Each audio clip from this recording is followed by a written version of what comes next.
Hay quienes creen que la cárcel es solo para quienes cometen delitos graves, que solo quienes roban, matan o estafan van a prisión. Pero nadie te dice lo que pasa cuando tu único delito es ser pobre. Me llamo Mercedes, tengo 68 años y esta es la historia de cómo una simple multa se convirtió en una sentencia de prisión. No fue asesinato ni robo. Era una deuda pequeña, de esas que muchos postergan. Pero a mí me bastó con que me despojaran de mi dignidad y me trataran como basura. Nunca imaginé que un papel en mi escritorio, una multa que ni siquiera entendía del todo, pudiera cambiarlo todo. Solo quería pagar mis cuentas, cuidar de mis nietos y seguir adelante. Siempre había vivido con lo mínimo, pero nunca necesité a nadie. Siempre encontraba la manera, hasta el día en que ya no pude más. Al sistema no le importaba si tenía para comer. Solo quería saber una cosa: ¿por qué no había pagado? Cuando la policía llegó a mi puerta, pensé que era un error. Sentí que mi cuerpo se congelaba. Uno de los agentes sostenía un papel con mi nombre. Mi nombre, como si fuera un delincuente. El vecino de al lado miraba por la ventana. Mi nieto estaba allí, sin comprender. Temblaba tanto que apenas podía ponerme las pantuflas. Ese fue el día en que se me rompió el alma. Me llevaron como una carga indeseada. Y todo esto por una deuda que ni siquiera podía pagar. Dicen que el tiempo lo cura todo, pero el tiempo en una celda es diferente, más pesado, más frío, más cruel. El tiempo en prisión no mide días, mide heridas. Y las mías comenzaron en ese momento, cuando unas esposas frías rozaron mi piel por primera vez. Pero lo que me esperaba dentro era mucho peor de lo que podía imaginar. Quizás también te han juzgado por no tener dinero. ¿Has sentido el peso de una injusticia simplemente por ser quien eres o por no tener voz para defenderte? Esta no es solo mi historia, es la historia de muchos que han sido olvidados por el sistema, ignorados por la sociedad y tratados como desechables. Si en algún momento esta historia te llega al corazón, te pido, quédate conmigo hasta el final. Dale like a este video, suscríbete al canal y compártelo, porque cuantas más personas escuchen, menos voces se silenciarán y quizás juntos podamos dar sentido al dolor que nadie quería escuchar. Me llamo Mercedes Ramírez. Nací y crecí en un pueblo sencillo del campo de Puebla, México. Desde pequeña aprendí que la vida no me regalaba nada. Mi padre era albañil, mi madre lavaba ropa y desde los 11 años ayudé en los mercados vendiendo tortillas con mi tía Ernestina. Nunca tuve lujos, pero siempre tuve orgullo. Orgullosa de no deberle nada a nadie. Orgullosa de caminar con la frente en alto, incluso cuando me gruñía el estómago o cuando se me rompían los zapatos y tenía que coserlos con hilo de papalote. No tenía mucho, pero lo poco que tenía era mío y estaba limpio. Tras la muerte de mi esposo hace 14 años, mi vida se volvió aún más tranquila. Era mi único amor, mi compañero, el hombre que me prometió un mundo pequeño pero lleno de amor. Estuvimos juntos más de 30 años. Cuando se fue, pensé que no podía soportarlo más, pero lo hice. Lo hice porque aún tenía una hija que cuidar, y después llegaron mis 2 nietos, Miguelito y Camila. Son la razón de mi sonrisa, incluso cuando todo a mi alrededor parece desmoronarse. Son quienes me hacen levantarme todos los días a las 5 de la mañana para encender la estufa de leña y hacer las tortillas que vendo en Mimos en la plaza. Con ellos compro arroz, jabón y cuando sobra dulces para los pequeños. Son tan felices con tan poco que a veces olvido lo cruel que es el mundo con personas como nosotros. Mi casa es pequeña, una habitación donde todo sucede. Dormimos, cocinamos, rezamos, hablamos, peleamos y soñamos. Es vieja, con goteras en las paredes y un techo de lámina que hace ruido cuando llueve, pero es donde me siento segura. Es donde construí mi historia. Y allí, por absurdo que parezca, comenzó el día más aterrador de mi vida. Un día como cualquier otro, donde me desperté, me puse mi falda larga, me puse el delantal, me sequé las manos con un paño de cocina viejo y salí con mi nieto a una cita médica. No hubo nada diferente en ese día, hasta el momento en que aparqué el coche prestado de mi vecino en la esquina de la calle, solo por 10 minutos. Fue una emergencia. Fue rápido, pero eso fue todo lo que hizo falta. Ese simple e inocente gesto fue suficiente para que las ruedas de la injusticia empezaran a girar en mi contra. En ese momento no tenía ni idea de que mi vida estaba a punto de caer en un pozo del que quizá nunca pudiera salir. Solo quería ayudar a mi nieto.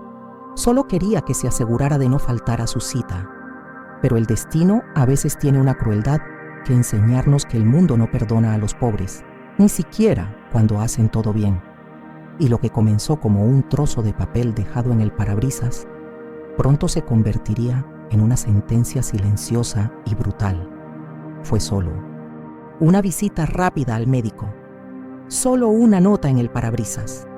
Pero ese papel, olvidado por tantos, se convertiría en el comienzo de una tragedia que nadie quería evitar. Y lo que vino después fue tan absurdo que hasta el día de hoy me pregunto cómo pudo algo tan pequeño destruir tanto. El coche ni siquiera era mío. Era de la señora Lourdes, mi vecina de enfrente, quien me lo presta cada vez que necesito llevar a Miguelito al hospital. Tiene bronquitis crónica desde pequeño y ese día volvió a silbarle el pecho. No pensé en el tráfico, ni en los aparcamientos, ni en las señales de prohibición. Solo pensé en cuidar a mi nieto. Había una pequeña línea amarilla en la acera, pero era un lugar seguro, junto a la farmacia. Aparqué allí, con las luces de emergencia encendidas, y corrí con él en brazos, tosiendo con fuerza, hasta la sala de espera de la clínica pública. Tardé menos de 15 minutos. El médico me recetó un nebulizador, me dio una receta y regresamos aliviados. Incluso sonreí al ver que la tos había remitido, pero la sonrisa duró poco. Había un papel blanco pegado al parabrisas, doblado por la mitad, húmedo de rocío, una multa de tránsito. Ni siquiera la leí bien en ese momento. La metí en mi bolso y seguí con mi día. Otra de esas cosas que intentamos resolver después, cuando podemos. Pero no. Pasó el tiempo, los días volaron, y la multa seguía allí, olvidada entre facturas vencidas, libretas de nietos y pedidos de clientes que me debían tortillas del mes pasado. Cuando por fin la revisé, ya habían pasado semanas, y los 980 pesos ya se habían convertido en más de 1,500, con intereses, comisiones, esos cargos que nadie entiende, que salen de la nada y solo aumentan la vergüenza. Fui a la jefatura de tráfico. Esperé en una fila de pie durante más de 2 horas. Cuando llegó mi turno, expliqué mi situación. La mujer me miró por encima de sus gafas y me dijo que podía pagar a plazos, siempre que tuviera tarjeta de crédito. ¿Tarjeta de crédito? Nunca la he tenido. Vivo con muy poco dinero. Pedí un trato. Ofrecí la mitad. Dijo que el sistema no la aceptaba. Si no puede pagar, señora, el proceso continúa, dijo, como si nada. Salí con un sabor amargo en la garganta y miedo. Un miedo que no podía explicar. En las semanas siguientes empecé a recibir cartas. Luego multas con avisos, hasta que dejé de recibir nada. Silencio. Pensé que se habían olvidado, que todo estaba bien, pero en realidad, el sistema solo estaba esperando el momento oportuno para sacarme de casa. Lo que no sabía era que, mientras aún intentaba sobrevivir, un juez ya había firmado mi arresto. Y cuando la policía finalmente tocó a mi puerta, todavía llevaba puesto el delantal, con la masa de tortilla pegada a las manos. Pero nada, ni los gritos de mi nieto, ni las miradas de los vecinos, ni el frío de aquellas esposas, me prepararon para lo que sucedería dentro de esa celda. Solo fue una multa, un papel olvidado en mi bolso. Pero tras esa fría advertencia, ya había una orden silenciosa para destruirme. Y cuando llamaron a mi puerta, seguía pensando que todo tenía solución. Simplemente no sabía que la cárcel ya me esperaba. No lo comprendí al instante. Cuando vi a esos dos uniformados en mi puerta, pensé que se trataba de algún error, una llamada por un ruido o quizás una queja absurda. Pero solo tardé un segundo en presentir algo más grave. Uno de ellos me llamó por mi nombre completo, con voz seca y desagradable. El otro me entregó un papel que apenas podía leer. Las letras temblaban ante mí y las palabras parecían confusas. Lo que comprendí, sin embargo, me dejó paralizado. Había una orden de arresto en mi contra. El cargo: delincuencia criminal. Esas dos palabras, tan alejadas de mi vocabulario simple, significaban que me llevaban a la comisaría, arrestado, como si fuera un delincuente. Intenté explicarle. Le conté lo de Miguelito, su tos, mi intento de pagar. Dije que no tenía dinero, que ya había ido a la oficina, que no entendía por qué hacían esto. Pero no estaban allí para escucharme. Uno de ellos apartó la mirada. El otro simplemente dijo: «Lo siento, señora, es una orden judicial». Me dieron 5 minutos para cambiarme. Ni siquiera pude. Salí como estaba, con mis viejas chanclas y mi delantal manchado de harina, mientras el sol de la mañana caía a plomo sobre las ventanas del barrio. Vi rostros en las rendijas de las cortinas, gente mirándome, susurrando, intentando entender por qué ses. Llevaban el viejo Mercedes como a un bandido, y mi nieto, mi Miguelito, aferrado a mi pierna, preguntándome si volvería a tiempo para hacer el arroz. Dentro del coche patrulla, el silencio era ensordecedor. No me dijeron a dónde iban ni cuánto duraría. Simplemente lo seguí, con las manos temblorosas en el regazo y el corazón acelerado, como si me dirigiera hacia un abismo sin fondo. Llegamos a un edificio gris, frío y sin nombre. Un agente llenó un formulario y me pidió que firmara. Tuve que quitarme los pendientes, entregar el reloj antiguo que me regaló mi marido y quitarme los zapatos. Me registraron. Registraron a una anciana de 68 años como si escondiera un peligro. La humillación fue tan grande que apenas pude llorar. Me metieron en una celda pequeña, con paredes descascaradas, olor a humedad, y otras 2 mujeres que ni siquiera me miraban a los ojos. Me quedé tumbada en el suelo de cemento, hecha un ovillo, intentando comprender cómo había llegado desde la cocina hasta allí. Lo peor es que incluso con todo esto, seguía creyendo que alguien me escucharía. Un abogado defensor, un defensor público, cualquiera con un corazón. Pero esperé horas, un día entero, y nadie apareció. No era un caso urgente, no era una prioridad. Solo era otra pobre anciana que no había pagado su deuda, y por eso, a sus ojos, merecía estar allí. Pero lo que más me impactó, lo que todavía me quita el sueño, no fue la prisión en sí. Fue lo que vi cuando la puerta de la celda finalmente se cerró tras mí. Pensé que lo peor era que me arrebataran injustamente. Pensé que la vergüenza, el abandono y el dolor serían suficientes para destrozarme. Pero nada, absolutamente nada, me preparó para lo que me esperaba al otro lado de esa celda. Porque lo que vi allí también te atormentará. La primera noche fue la más larga de mi vida. No había cama, ni almohada, ni siquiera dignidad dentro de esa celda. El suelo estaba frío, duro como una piedra, y olía a orina y moho. Me senté contra la pared, abrazando mis rodillas como un niño asustado. Las 2 mujeres que compartían el espacio conmigo yacían en silencio, pero no dormían. Lo notaba por su respiración. Estaban alerta, con los ojos abiertos en la oscuridad, como si sobrevivir allí fuera un acto continuo de vigilancia. No intercambiamos palabras esa noche. Dentro nadie inició conversaciones. Nadie pidió ayuda. Simplemente resistieron, en silencio, con el miedo asfixiándoles el pecho. Pronto comprendí que el tiempo dentro no se medía por horas, sino por los gritos de afuera. Con cada portazo, cada voz áspera de un oficial me estremecía. El tiempo se medía por el sonido metálico de los barrotes, el arrastrar de las zapatillas en el pasillo, el crujir de las bisagras al abrirse una celda. Temprano por la mañana, nos dieron una lonchera con algo que parecía gachas frías y una botella de agua medio vacía. No podía comer. Tenía el estómago vacío, pero el sabor de la humillación era más fuerte que el hambre. Me senté en un rincón y recé en silencio. Pedí protección. Pedí no volverme loco allí dentro. Esa tarde, una de las reclusas me ofreció un trozo de su manta. El gesto fue simple, pero me hizo llorar. Por primera vez, alguien dentro de ese lugar me veía como una persona, no como un número. Charlamos un rato. Se llamaba Nayeli. Llevaba 3 meses encarcelada por desacato, tras pelearse con un policía frente a su casa.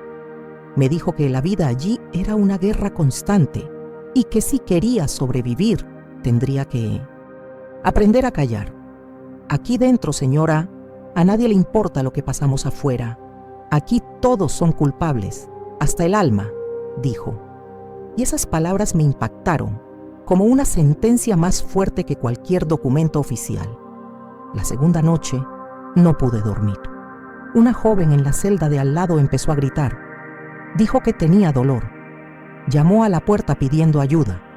Nadie vino. Los gritos se convirtieron en sollozos, luego en silencio. Oí a las otras reclusas murmurar oraciones en voz baja.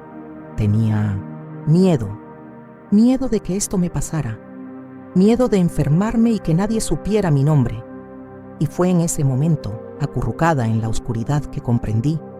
Para el mundo exterior ya no existía, pero mientras sentía que mi esperanza se desvanecía a cada minuto, algo inesperado estaba a punto de suceder.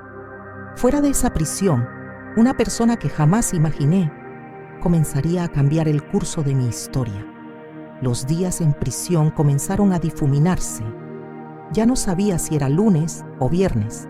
Allí el tiempo se componía de ciclos repetidos: despertar, aguantar, callar, sobrevivir. Cada mañana llegaba con el mismo sonido seco de la cerradura al abrirse y el mismo olor acre del desinfectante barato que rociaban por el pasillo. La rutina estaba marcada por la espera, no por algo bueno, sino por la siguiente humillación: esperar una ducha, comer, alguna noticia del mundo real. Esperar que alguien en algún lugar dijera mi nombre y recordara mi existencia. La comida escaseaba y todo sabía igual. Una mezcla de sal rancia y descuido. Los guardias no nos hablaban. Nos señalaban, gritaban órdenes, pero no nos miraban a los ojos. Era como si hubiéramos perdido incluso el derecho a ser tratados como humanos. Y lo peor es que, ahí dentro, empezamos a creérnoslo. Empezamos a pensar que realmente somos invisibles, que quizá merecemos estar ahí, que quizá el mundo no está mal, que quizá tú eres el problema. Me miré en el reflejo de la sucia estructura metálica y ya no reconocía a aquella mujer de pelo atado con cordel y ojos hundidos. Era yo, pero parecía diferente. Alguien a quien la vida se había tragado y escupido en el lugar equivocado. Pero lo que más me dolía era la ausencia de sonido. Sí, el silencio. Porque allí dentro, lo que más faltaba era el sonido del cariño. El chisporroteo de la sartén en la estufa, las risas de los nietos, la vieja radio tocando música ranchera suavemente mientras doblaba la ropa. La celda era de hierro y cemento, pero lo que me asfixiaba era la ausencia de todo lo que daba sentido a mi existencia. Pensé en mis nietos, en cómo estaban. ¿Les habrían dado de comer? ¿Tendrían miedo? ¿Se preguntarían por mí? Esta angustia se desmorona lentamente por dentro, como una piedra que cae al fondo de un pozo. Una noche sentí un dolor en el pecho. Pensé que era un infarto. Me quedé allí sentado, jadeando con la mano en el corazón, esperando lo peor. Nadie me oyó. Nadie vino. Si hubiera muerto allí, quizá ni siquiera se darían cuenta. O tal vez, solo sé, darían cuenta cuando el olor empezara a molestarles. Esa era la lógica de aquel lugar. Vivir o morir daba igual. Solo era una ficha olvidada en algún cajón de chatarra del sistema. Pero en medio de este agujero oscuro, donde ya no esperaba nada, algo diferente ocurrió. Una mujer que nunca había visto se me acercó con una nota arrugada en las manos. Y lo que dijo a continuación lo cambió todo. Era pequeña, delgada, de mirada atenta y cabello recogido en un moño suelto. Vestía la misma ropa de siempre, pero había algo diferente en su expresión, como si llevara un mensaje oculto. Se acercó a mí en silencio, en uno de esos momentos en que los guardias estaban ocupados cambiando turnos. Sacó un papel doblado del bolsillo del pantalón y susurró: «Esta nota es para ti». Me quedé paralizada. Pensé que era alguna amenaza u otra humillación, pero cuando abrí el papel arrugado y manchado de grasa, se me llenaron los ojos de lágrimas. Era un mensaje escrito por mi vecina Lourdes. Ella se enteró de lo que me había pasado. Dijo que se quedó impactada al enterarse de mi arresto y que, ese mismo día, movilizó al vecindario. Con la ayuda de su hija, crearon una campaña de recaudación de fondos en línea y compartieron mi historia en redes sociales. Una joven maestra llamada Gabriela, que ya me había comprado tortillas, compartió la publicación y en 2 días, más de 200 personas habían donado. Personas que nunca había visto, personas que solo sabían que una mujer pobre estaba en la cárcel por no poder pagar una multa absurda. Lourdes también dijo que habían logrado encontrar un abogado voluntario, el doctor Salinas, un hombre jubilado, quien se ofreció a tramitar la orden de liberación. Dijo que ya había presentado la documentación y que estaban esperando la respuesta del juez. Cuando leí eso, el mundo se detuvo por un instante. Por primera vez desde que estaba allí, sentí un soplo de esperanza. Esa nota era más que un papel. Era una cuerda arrojada al pozo donde me encontraba. Era un recordatorio de que aún existía, de que alguien allá afuera todavía se preocupaba por mí. Esa noche empecé a respirar con más calma.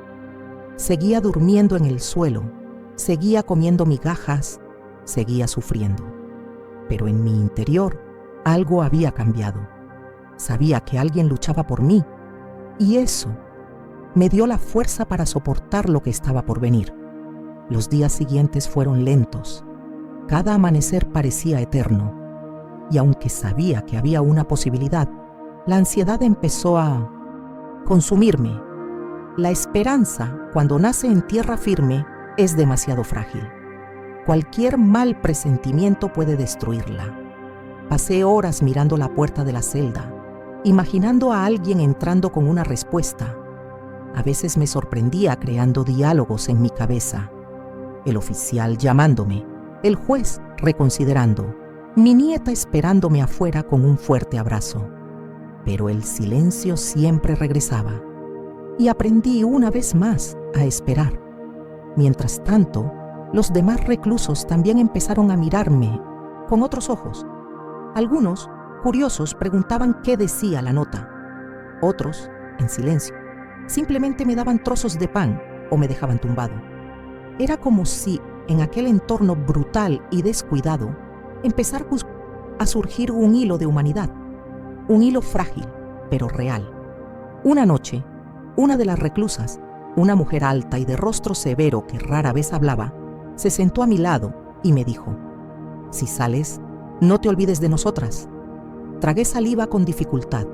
Lo prometí con la mirada, porque en ese momento comprendí que salir de la prisión física era solo una parte de la liberación. El verdadero reto sería llevar la historia, la mía y la de ellas. Pero el sistema, con su crueldad, no se doblega tan fácilmente. 2 días después de la nota, otra agente me llamó. Esta vez con tono indiferente. Dijo que había algún avance en el caso, pero que el juez aún no había dictado sentencia, que faltaban documentos, que el abogado defensor había presentado una solicitud, pero que aún no se había registrado oficialmente en el sistema. Era como si el tiempo, que ya me había robado tanto, ahora se estuviera usando como arma en mi contra. regresé a mi celda aún más inquieta. Y fue esa madrugada, sin dormir y con el pecho apretado, que escuché algo que jamás olvidaré. Una de las mujeres empezó a rezar en voz baja. No por ella misma, por mí. Rezaba para que yo pudiera salir, para que la abuelita, como empezaron a llamarme, pudiera volver a ver a sus nietos. Otros se unieron. Fue un momento sencillo, pero conmovedor. En esa celda sucia, entre paredes descascarilladas, nació algo que ni siquiera la injusticia puede matar: la solidaridad entre los olvidados. Al día siguiente, otra agente, una más joven con cara amable, dejó escapar que la jueza había aceptado la solicitud de revisión de la orden. Dijo que podría haber una respuesta durante el siguiente turno. No sonreí, no lloré. Simplemente cerré los ojos y le di las gracias en silencio, porque allí aprendí que la alegría, cuando se siente dolor, también aprende a caminar despacio. Esa misma tarde, Lourdes obtuvo permiso para enviarme otra carta, esta vez con más detalles.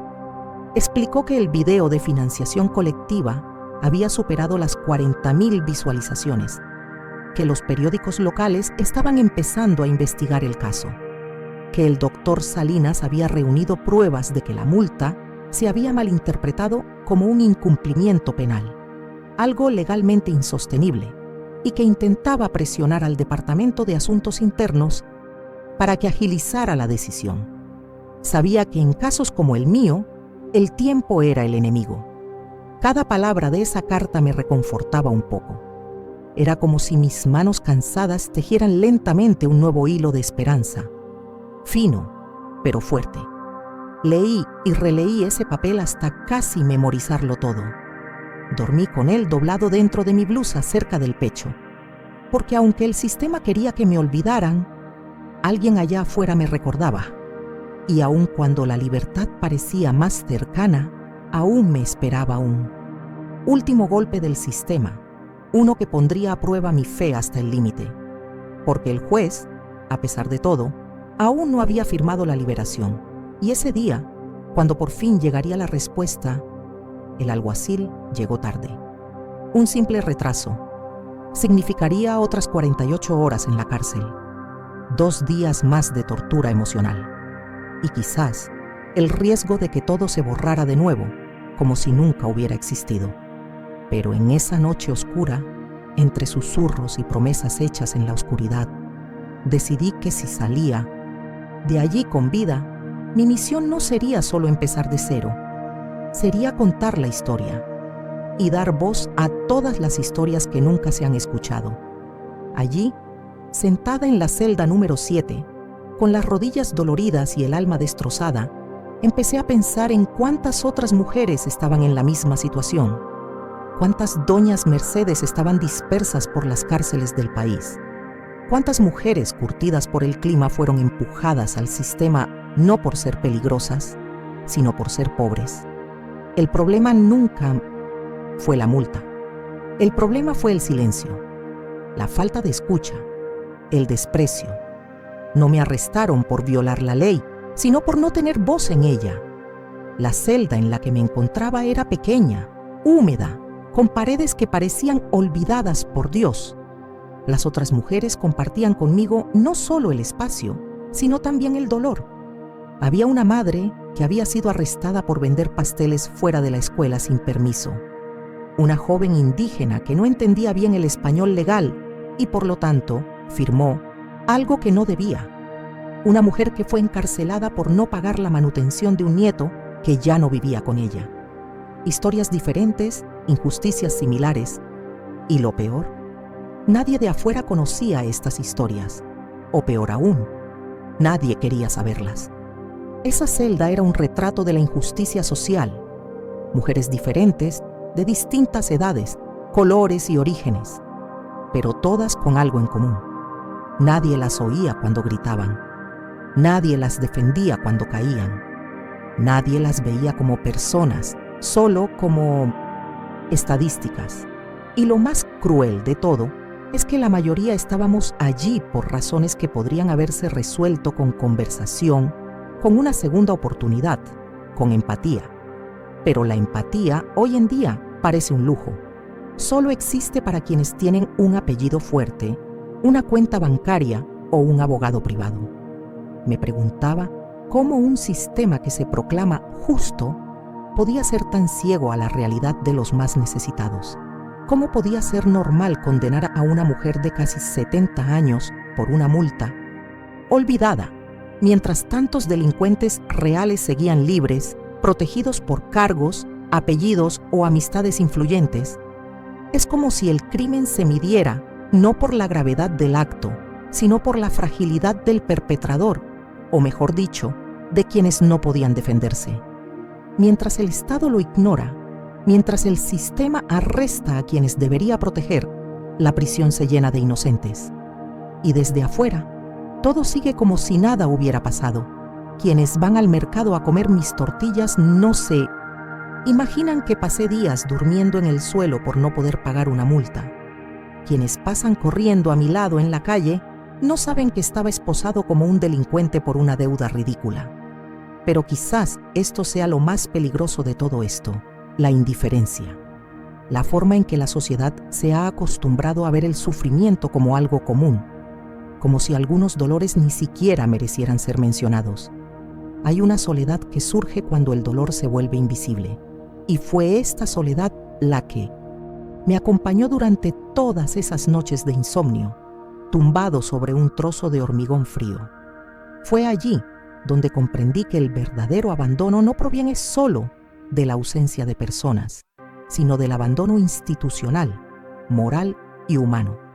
Es cuando te das cuenta de que la justicia no tiene rostro, que para muchos ya ni siquiera eres una persona. Hubo muchos momentos en los que pensé en rendirme, en callarme para siempre, aceptar la etiqueta, volverme invisible de una vez por todas. Al fin y al cabo, ¿qué más daría? ¿A quién le importaría? Pero había una voz dentro de mí, débil, casi sofocada, que decía: sabes quién eres, y no puedes dejar que lo borren. Era como un hilo de esperanza que me mantenía viva por dentro, y entre lágrima y lágrima, entre humillación y humillación, empecé a pensar que quizá todo lo que vivía no era solo un castigo, sino una llamada, un grito, una denuncia viviente. No tenía educación, ni dinero, ni acceso, pero tenía una historia, tenía la verdad. Y si mi voz aún existía, aunque ronca, aunque temblorosa, quizá era hora de usarla. Empecé a escuchar más a las mujeres que me rodeaban. Anotaba detalles, recordaba nombres, registraba cada rostro. Cada una de ellas era una pieza de un rompecabezas mayor, el de la exclusión, el de la brutal desigualdad que afecta a quienes menos tienen. Empecé a pensar que si alguna vez salía de allí, y yo creí que saldría, mi misión no sería solo empezar de cero, sería contar, compartir, denunciar, porque por muy doloroso que sea revivir todo esto, el verdadero crimen sería callar. Y no quería lástima, nunca la quise. No quería limosnas, no quería que nadie me compadeciera. Quería respeto, quería justicia, quería que la gente me mirara hasta los ojos y viera a alguien. Y que comprendieran que la pobreza no es motivo de esposas, que la edad no es excusa para el abandono, que el sistema no puede seguir eligiendo a quién merece ser escuchado y a quién ignorar. Poco a poco, esa celda se convirtió en mí, espejo. Todo lo que veía a mi alrededor era el reflejo de un país que aún soportaba una desigualdad estructural cruel, selectiva y silenciosa. Y es este silencio, este maldito silencio, el que mata más que cualquier sentencia. Pero en ese momento, aún reflexionando sobre todo esto, aún no sabía que el desenlace de mi historia estaría marcado por un gesto inesperado y por una decisión que cambiaría no solo mi vida, sino el modo en que muchos verían la justicia a partir de ese día. Porque cuando alguien finalmente decidió escucharme, un agente, un periodista, un defensor público, da igual, el ciclo empezó a romperse, y esa ruptura fue el primer paso hacia algo que nunca imaginé que experimentaría, una oportunidad de regresar, una oportunidad de demostrar mi valía, una oportunidad de demostrar que incluso los invisibles pueden alzar la voz. En la mañana del 6º día, la cerradura sonó diferente. La agente no entró gritando como siempre, simplemente abrió la puerta lentamente, sosteniendo un maletín y evitando el mío. Me llamó por mi nombre completo, Mercedes Ramírez Martínez. Por un segundo mi cuerpo no reaccionó. Fue como si mi alma hubiera olvidado cómo ponerse de pie. Las demás reclusas me miraron en silencio, como si comprendieran que ese momento no era solo mío, era también suyo, porque cada vez que una de nosotras salía, todas sentíamos un pequeño alivio, como si la prisión hubiera perdido su control, aunque solo fuera por un instante. Me levanté lentamente. Me temblaban las rodillas. Aquella celda pequeña, fría y húmeda se había convertido en el escenario de los peores días de mi vida. Y, sin embargo, una parte de mí tenía miedo de irme. Miedo de no saber cómo seguir adelante. Miedo de redescubrir el mundo que me había dado la espalda. Caminé por el pasillo con piernas temblorosas. Firmé unos papeles. Me devolvieron mis pertenencias, mis pendientes, mi viejo reloj, mi dignidad hecha añicos. La gente no me dijo nada, solo asintió hacia la salida. Y, cuando crucé la puerta principal y vi la luz del día darme en la cara, sentí como si hubiera renacido. El brillo era tan intenso que se me llenaron los ojos de lágrimas. Era como si el sol quisiera recordarme que, incluso en la oscuridad, todavía había luz. Al otro lado de la calle, Lourdes me esperaba con una bolsa de ropa limpia. Lloraba quedamente. El abogado Salinas me saludó con un sincero apretón de manos. Por primera vez en días, alguien me miró a los ojos sin sospechar nada. Allí, entre lágrimas y sonrisas contenidas, comprendí lo valioso que es tener a alguien ahí para nosotros, incluso cuando el mundo entero nos da la espalda. Regresamos a casa en taxi. De camino, vi a la gente caminar apresuradamente, con la vista puesta en sus teléfonos, ignorándose. Tanta prisa, tanta indiferencia. Y allí estaba yo, regresando de una pesadilla que nadie vio. Mientras me humillaban, me registraban, me silenciaban, el mundo seguía su curso, como si nada hubiera pasado. Cuando bajé de coche y pisé la acera, Camila corrió hacia mí. Me abrazó fuerte diciéndome que había rezado todos los días. Miguelito llegó justo después, con una carta escrita con errores y lágrimas. Fue en ese momento que me derrumbé. Lloré como una niña. Lloré por todo, por la injusticia, por el abandono, por el dolor, por la añoranza. Pero también lloré de gratitud, porque a pesar de todo, volví. Dentro de la casa, todo parecía estar en su lugar, pero todo era diferente. La olla aún en la estufa, el mantel descolorido, los santos en el altar improvisado. Pero había un vacío en el aire, un silencio que gritaba. Recorrí con la mirada cada rincón, como quien intenta encontrarse a sí mismo dentro de su propia casa. Preparé café, me senté en mi silla de siempre y observé cómo subía el vapor. Fue entonces cuando lo comprendí. Nunca volvería a ser el mismo. En los días siguientes, intenté retomar mi rutina. Volví a hacer tortillas, pero aún me temblaban las manos. Salí menos, hablé menos. El miedo se había colado por la puerta y se me había metido en los huesos. Con cada camión que pasaba, mi corazón se aceleraba. Con cada notificación, mi cuerpo se encogía. Me volví más retraído, más desconfiado, pero también más fuerte. Recibí algunas visitas, gente sencilla, personas que me conocían desde hacía décadas. Muchos se disculparon por haber dudado. Otros simplemente lloraron conmigo. Algunos noté aún dudaban, indecisos sobre si creerme a mí o a lo que habían oído. Y eso dolió más que la celda fría, porque reconstruir la libertad es una cosa, reconstruir la confianza es otra muy distinta. Aún así, algo dentro de mí no me dejaba rendirme. Empecé a escribir sobre todo lo que había vivido, sobre los detalles, los silencios, las absurdeces que había presenciado, porque necesitaba recordar, y más que eso, necesitaba alguien lo sabía.